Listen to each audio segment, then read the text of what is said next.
Ubisoft's Ivory team has returned to tackling the open world racing genre, this time ditching the gritty underworld theme for something far more lighthearted, a big, televised racing event that spans across the entire continental US. Drivers not only race on the streets, but also brave the waters of rivers and seas, as well as soar through the skies above. It's this concept which got me intrigued about the game back when it was first announced in E3 2017, and now after having played it for several hours, I believe it's safe to say that Ubisoft's Ivory Tower team made a good choice by implementing it. But in a twist of sweet irony is this standout feature of the Crew 2, which is arguably both its biggest strength and weakness. The Crew 2 introduces you to the vehicle swapping mechanic as soon as you boot up the game for the very first time, as it'll have you complete a triathlon race in New York City. The race begins with you boosting and cornering through the tight streets, followed by a quick dash through the river network and ending with an exhilarating flight between the skyscrapers above. After this race, you're let loose into the open world of the continental USA to explore it and progress however you see fit. There are 4 racing families to join: freestyle, pro racing, off-road, and street racing. Each of these families manage different racing disciplines, making use of a variety of land, sea, and air vehicles. Your overall goal is to work your way up the ladder from rookie to an icon.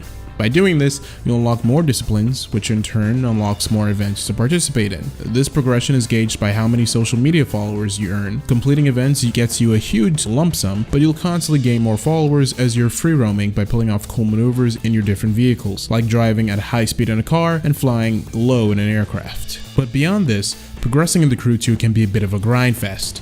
Even though leveling up gives you access to more events and vehicles, you can only participate in events with any real chance of winning if the perf score of your individual vehicles are high enough. That score is determined by the parts that are equipped, and unlike in other racing games, you cannot simply buy better parts for your vehicles.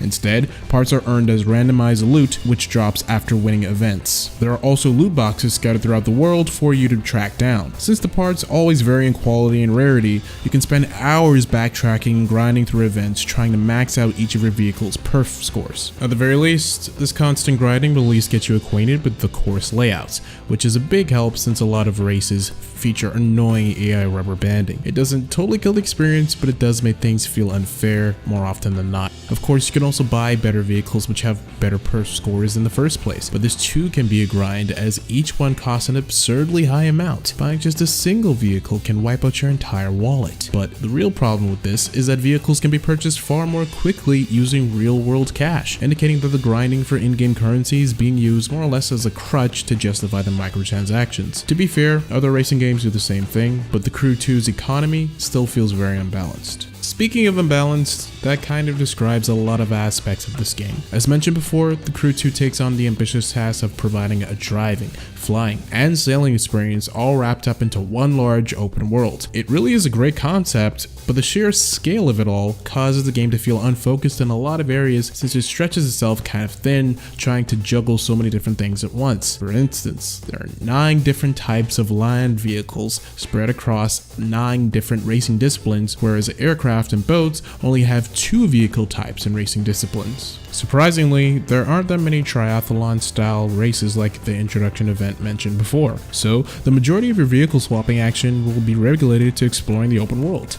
Thankfully, that's a fun experience within itself and one that sucked up far too many hours from my life already. The Crew 2 has an instant vehicle switching feature called the Fast Fave system, which is triggered by a simple button press. It's stupidly amazing to be able to do something like rolling out of the sky in a stunt plane, then transforming into a car, bolting down a highway, before veering off a river embankment, and then switching into a boat at the last second. Creating moments like this should keep you entertained for hours, and seeing that you have the entire continental US to explore, there's certainly a lot of space to romp around in. On that note, I have to hand it to the scenery designers.